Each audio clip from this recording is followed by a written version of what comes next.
এটা কি? এটা খাবার। আপনি খাবার খান? খাবো। বসেন।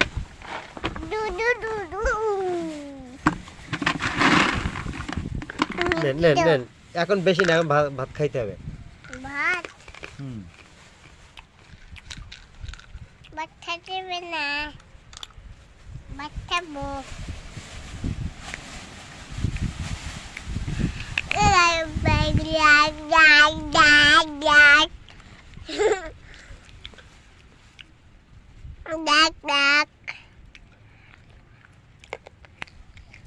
মুরগি কাদের? আপনার মুরগি? তাই? 10 টাকা। 10 টাকা মাত্র? 10 টাকা করে বিক্রি করবেন? আচ্ছা, বলেন একটা মুরগি 10 টাকা।